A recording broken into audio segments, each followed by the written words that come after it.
Bonjour à tous et à toutes et bienvenue dans cette nouvelle vidéo. Alors oui, je sais, j'avais dit que ma prochaine vidéo sortirait dans 2 semaines, mais finalement je n'ai pas pu m'empêcher de vous partager mon avis sur le film de Florian Zeller, adapté de sa propre pièce de théâtre éponyme, qui a eu un succès international, et qui est attendu au tournant aux Oscars 2021, qui, comme vous le savez, vont se dérouler donc dans la nuit de dimanche à lundi aux États-Unis. Le film a déjà reçu 2 BAFTA, donc ça c'est l'équivalent des Césars en Angleterre, 2 BAFTA, donc celui du meilleur acteur pour Anthony Hopkins et celui du meilleur scénario adapté. Le film a fuité sur internet, voilà, mais je vous rassure tout de suite, il est possible de voir ce film en toute légalité sur Google Play. Voilà, donc en VO, sous-titré anglais, il n'y a pas d'autre version, mais comme vous le savez, de toute manière, le contexte des sorties des films est très kafkaïen en ce moment. Toujours pas de date française, donc voilà, écoutez, je ne pouvais pas m'empêcher en tout cas aujourd'hui de vous partager mon avis sur ce film, et c'est ce qu'on va voir aujourd'hui dans les films du vendredi, The Father.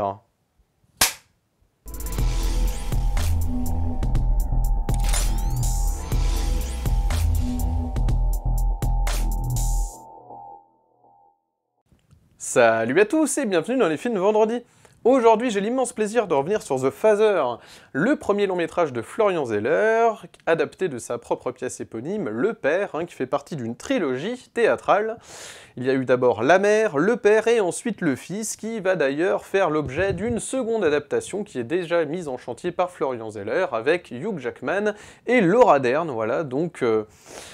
c'est très excitant tout ça, d'autant que The Father a déjà reçu donc toute une flopée de prix comme je vous le disais, et surtout on l'attend au tournant aux Oscars 2021, 6 nominations, donc voilà.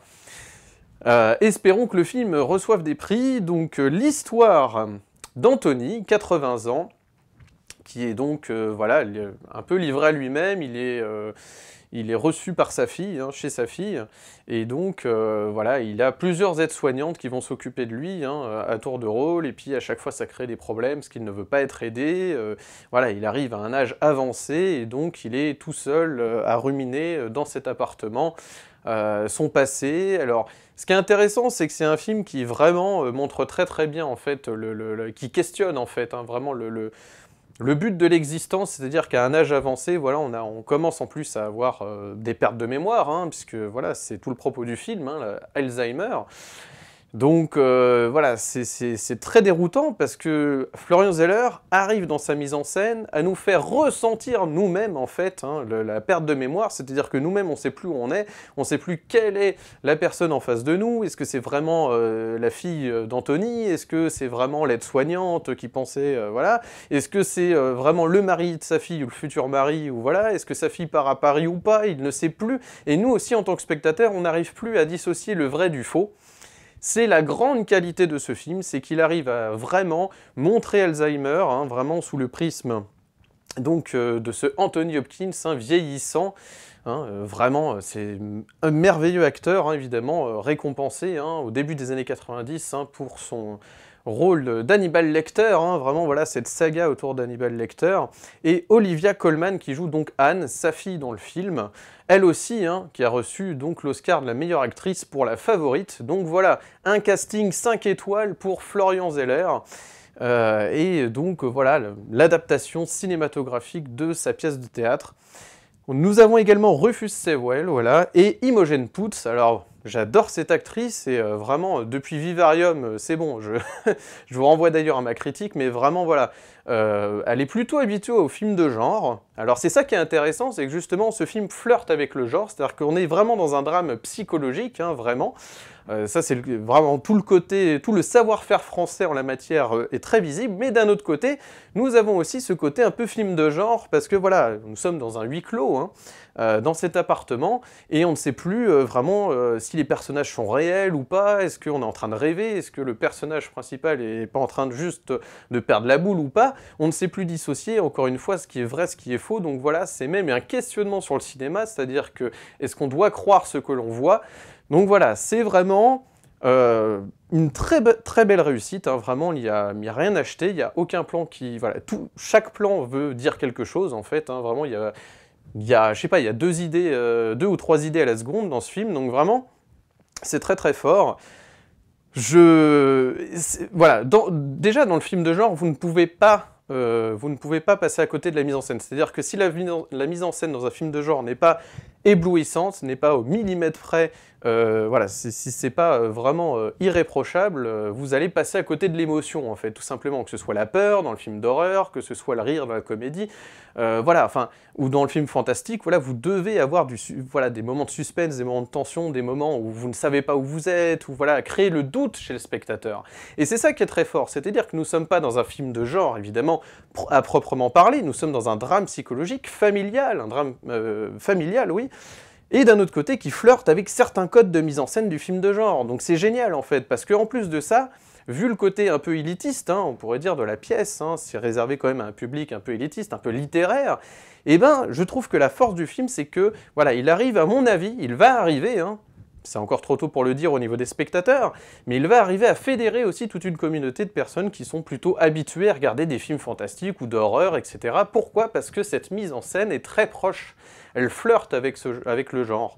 Donc voilà, pour moi la prouesse du film c'est ça, et de deux c'est d'avoir une intelligence de lecture sur la vieillesse. Voilà, le fait d'être pris, voilà, un petit peu d'être infantilisé, c'est-à-dire que les aides-soignantes ont tendance à lui parler un peu comme si c'était un enfant en fait, hein. Elle lui dit votre petite pilule bleue, prenez votre petite pilule bleue, voilà, donc il y a un côté infantilisant, et justement, chose que qui va pas plaire évidemment à notre Anthony, hein, qui porte d'ailleurs voilà, Anthony Hopkins qui porte donc dans le film le prénom Anthony.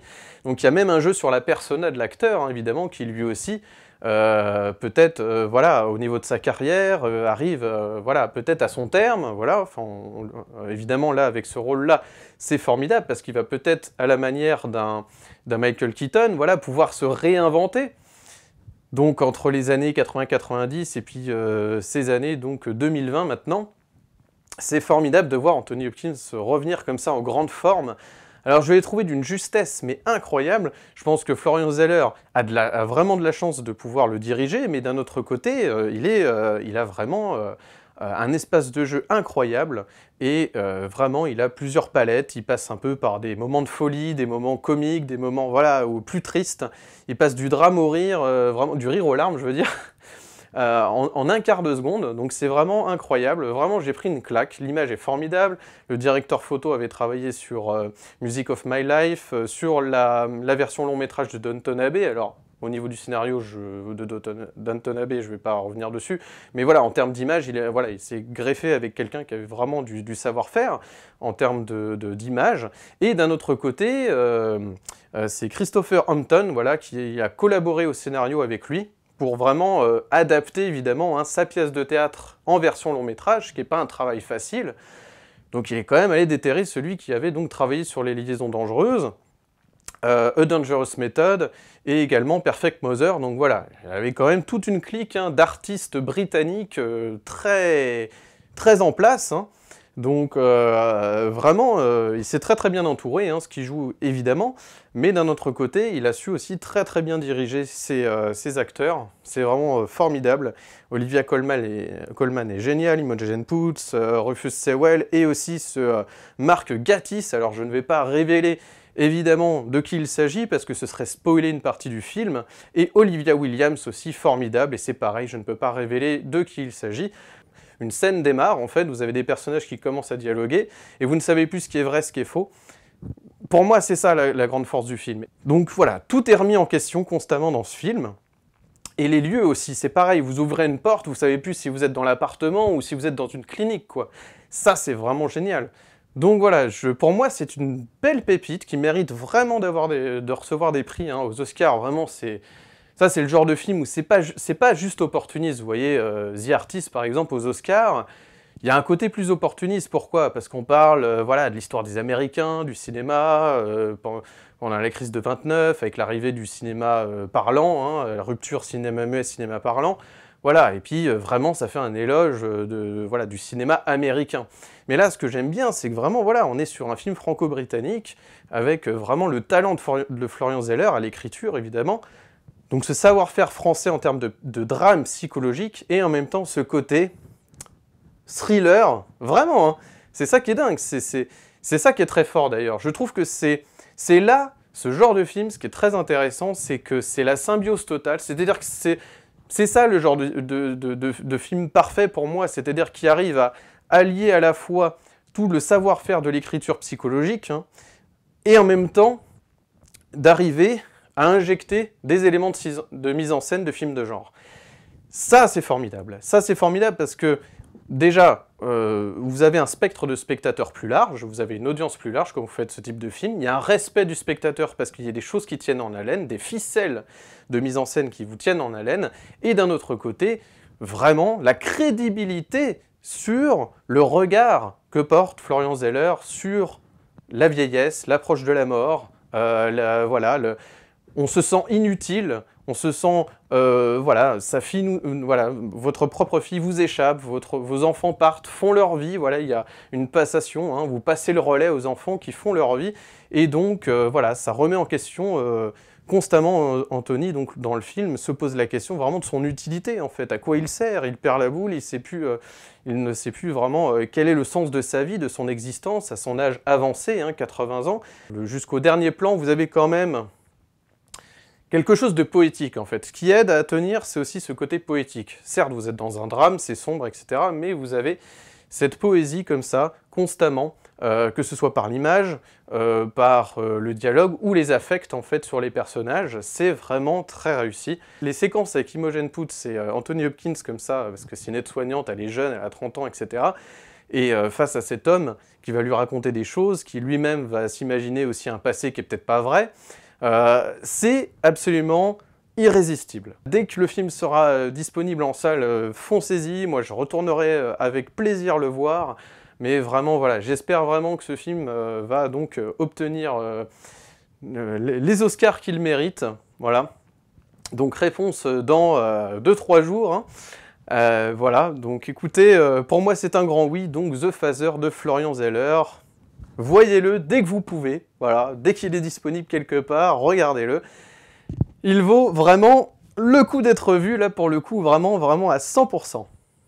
Si vous avez aimé cette vidéo, n'hésitez pas à mettre un pouce bleu, de vous abonner, d'activer la cloche pour ne manquer aucune de mes nouvelles vidéos, et également sur mon compte Instagram, vous pouvez me suivre, Steph_LFDV, et n'hésitez pas à mettre un petit commentaire, ça fait toujours plaisir, et ça me permet également de savoir que vous êtes passé sur la chaîne tout bonnement, hein, parce que sinon c'est un peu compliqué. Vraiment, voilà, n'hésitez pas dans les commentaires, j'ai vu quelqu'un la semaine dernière qui m'a dit voilà, je sors de l'ombre, ça fait plusieurs mois que je suis abonné à la chaîne, et puis je n'avais jamais osé mettre un commentaire. N'hésitez pas, faites-vous plaisir les amis, hein, le but c'est qu'on échange, voilà, ma chaîne c'est également votre chaîne, nous sommes là pour communiquer, donc n'hésitez pas, c'est ça qui est formidable. C'est de pouvoir échanger sur les films quand on est cinéphile et passionné de cinéma. N'hésitez pas, faites-vous plaisir. En attendant, moi je vous souhaite un excellent vendredi, un excellent week-end avec une belle cérémonie des Oscars. Et d'ici la prochaine vidéo, n'oubliez pas, prenez les films pour ce qu'ils sont. Allez, ciao!